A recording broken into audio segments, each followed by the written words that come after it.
അതനുസൃതമായ ആരാധനാ കർമ്മങ്ങൾ വിശുദ്ധ ഖുർആനിന്റെയും തിരുസുന്നത്തിന്റെയും അടിസ്ഥാനത്തിൽ നിർവഹിക്കുകയും അതോടൊപ്പം തന്നെ ഒരു മോമിനിനെ സംബന്ധിച്ചിടത്തോളം ഏറ്റവും നിർബന്ധമാക്കപ്പെട്ട ഒരു അമലുകൂടിയാണ് ദഅവത്ത് എന്ന് പ്രത്യേകം പറയേണ്ടതില്ല.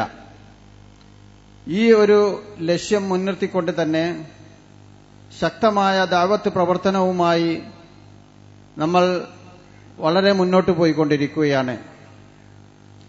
ഏതൊരു സാഹചര്യത്തിലും ദഅവത്തിനെ മാറ്റി നിർത്തിക്കൊണ്ട് നമുക്ക് മുന്നോട്ട് ഗമിക്കുവാൻ സാധ്യമല്ല എന്നുള്ള തിരിച്ചറിവിന്റെ അടിസ്ഥാനത്തിലാണ് എല്ലാ പ്രതികൂല പ്രതിബന്ധങ്ങളെയും തരണം ചെയ്തുകൊണ്ട് തന്നെ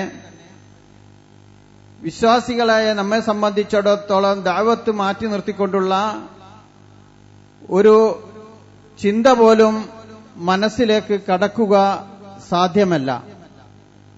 അള്ളാഹുവിന്റെ അനുഗ്രഹത്താൽ ആ ഒരു പ്രവർത്തനവുമായി കേരളത്തിന്റെ സകല പ്രദേശങ്ങളിലും വളരെ സുസജ്ജമായ രീതിയിൽ തന്നെ നമ്മൾ ഈ ദഅവത്ത് പ്രവർത്തനവുമായി മുന്നോട്ട് പോയിക്കൊണ്ടിരിക്കുകയാണ്. അതിന്റെ ഒരു ഭാഗമെന്നോണം തന്നെയാണ് വളരെ ദഅവത്തിന് സാധ്യതയുള്ള അല്ലെങ്കിൽ ദഅവത്ത് വളരെ ശക്തമായി എത്തിക്കപ്പെടേണ്ട ഒരു മേഖലയാണ് ഈ കപ്പക്കലോട് ബന്ധപ്പെട്ട പ്രദേശങ്ങളുമെന്ന് മനസ്സിലാക്കിക്കൊണ്ട് തന്നെ ഇവിടെ കൃത്യമായ വ്യവസ്ഥാപിതമായ ഒരു ദഅവത്ത് പ്രവർത്തനവുമായി നമ്മൾ മുന്നോട്ട് പോകുവാൻ ആഗ്രഹിക്കുകയാണ്. അതിന്റെ ഒരു തുടക്കമെന്നോണമാണ് ഇത്രയും വിപുലമായ രീതിയിലുള്ള ഒരു ദഅവാ സംഗമം ഈ പ്രദേശത്ത് സംഘടിപ്പിക്കപ്പെട്ടിരിക്കുന്നത്. ഇതിന്റെ തുടർച്ചയായിക്കൊണ്ട് ഇൻഷാ അല്ലാഹ് കൃത്യമായ ദഅവത്തുമായി നമ്മൾ മുന്നോട്ട് പോകുവാനാണ് അള്ളാഹുവിന്റെ അനുഗ്രഹത്താൽ ആഗ്രഹിക്കുന്നതും അതിന് വേണ്ടിയുള്ള ആസൂത്രണങ്ങൾ ചെയ്തുകൊണ്ടിരിക്കുന്നതും. നമ്മെ സംബന്ധിച്ചിടത്തോളം ഈ പ്രദേശത്ത് നിന്ന് കിട്ടിയിരിക്കുന്ന വളരെ സന്തോഷകരമായ പ്രോത്സാഹജനകമായ ഒരു കാര്യത്തെ നാം ഒരിക്കലും വിസ്മരിച്ചുകൂടാ എന്നുള്ളതാണ്. കാരണം ഈ ദഅവാ സമ്മേളനവുമായി നമ്മൾ ഈ പ്രദേശത്തുള്ള ഒരുപാട് വീടുകളിൽ കയറിയിറങ്ങി അവിടെയുള്ള സഹോദരിമാരെയും സഹോദരന്മാരുമായി നേരിൽ ബന്ധപ്പെടുവാൻ സാധിക്കുകയും അവരിൽ നിന്നെല്ലാം തന്നെ വളരെ ഊഷ്മളമായ വളരെ പ്രോത്സാഹജനകമായ സന്തോഷകരമായ ഒരു വരവേൽപ്പാണ് നമ്മുടെ ദഅവത്തുമായി മുന്നിട്ടിറങ്ങിയ സഹോദരന്മാർക്ക് ലഭിച്ചിരിക്കുന്നത് എന്നത് തന്നെ ഈ പ്രദേശത്ത് ദഅവാ പ്രവർത്തനങ്ങൾ വളരെ ശക്തമാക്കേണ്ടതിന്റെ അനിവാര്യത വളരെ ഏറെ നമ്മെ ബോധ്യപ്പെടുത്തുകയാണ്. അള്ളാഹു ആ തരത്തിലുള്ള പ്രവർത്തനവുമായി മുന്നോട്ട് കൊണ്ടുപോകാൻ നമ്മെ ഏവരെയും അള്ളാഹു അനുഗ്രഹിക്കുമാറാകട്ടെ. എന്നിൽ അർപ്പിക്കപ്പെട്ട സ്വാഗത പ്രാസംഗത്തിന് മുമ്പായിക്കൊണ്ട് ഒരു കാര്യം കൂടി നിങ്ങളുടെ ശ്രദ്ധയിൽപ്പെടുത്തുവാൻ ആഗ്രഹിക്കുകയാണ്.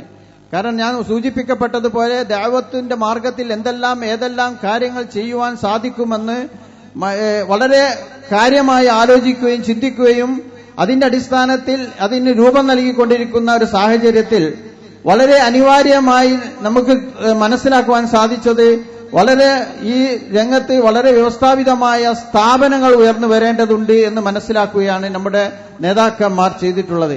അതിന്റെ അടിസ്ഥാനത്തിലാണ് ഇന്ന് മലപ്പുറത്തും ജാമിയ അറബിയ അൽ ഹിന്ദ് എന്ന ഒരു സ്ഥാപനത്തിന് ഏതാണ്ട് 10 ഏക്കറോളം സ്ഥലത്ത് ഒരു സ്ഥാപനത്തിന് തുടക്കം കുറിക്കുവാൻ അള്ളാഹുവിന്റെ അനുഗ്രഹത്താൽ നമുക്ക് സാധിക്കുകയുണ്ടായി.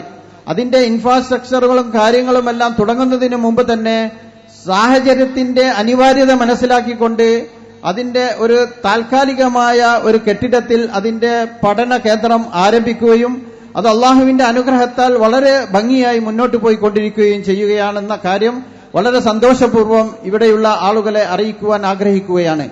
അതോടൊപ്പം തന്നെ കോഴിക്കോട് ജില്ലയിൽ നമുക്ക് എടുത്തു പറയത്തക്ക രൂപത്തിലുള്ള ഒരു സ്ഥാപനമില്ല എന്നുള്ളത് നമ്മെ ഏവരെയും പലപ്പോഴും ചിന്തിപ്പിക്കാറുള്ള ഒരു വസ്തുതയാണ്. അതിന്റെയും ഒരു പരിഹാരമെന്നോണം കോഴിക്കോട് NIT അഥവാ റീജിയണൽ എഞ്ചിനീയറിംഗ് കോളേജിന്റെ അടുത്തായിക്കൊണ്ട് ഒരു 5.5 ഏക്കർ സ്ഥലം നമ്മൾ അതിനുവേണ്ടി കച്ചവടം ചെയ്യുകയും അവിടെ ഒരു ഗ്ലോബൽ ഇസ്ലാമിക് ക്യാമ്പസ് എന്നൊരു സ്ഥാപനത്തിന് തുടക്കം കുറിക്കുവാനുള്ള ഒരു പ്രൊജക്ടുമായി മുന്നോട്ട് പോയിക്കൊണ്ടിരിക്കുകയാണ്. ഏതാണ്ട് 4-5 കോളേജുകൾക്ക് അവിടെ തുടക്കം കുറിക്കുവാനാണ് ഇൻഷാ അല്ലാഹ് നമ്മൾ ആഗ്രഹിക്കുന്നത്.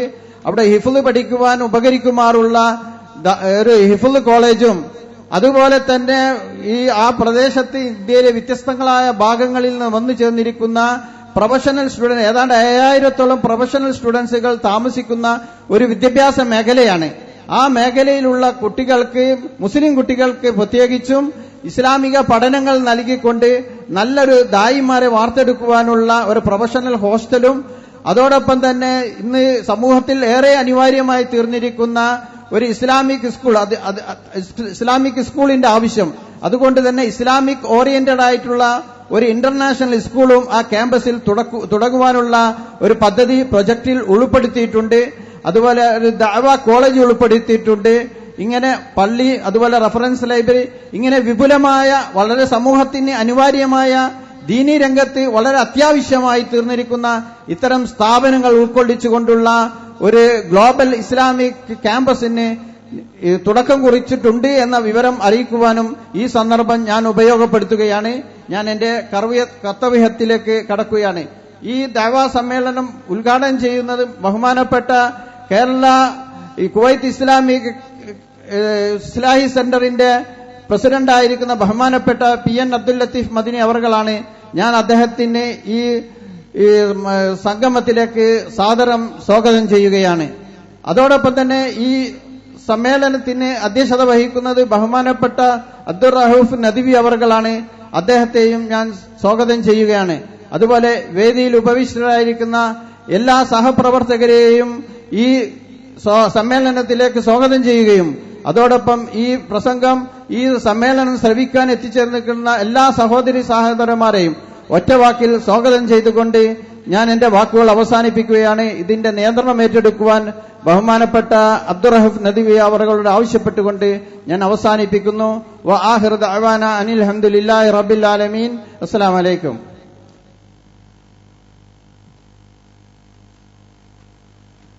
السلام عليكم ورحمة الله.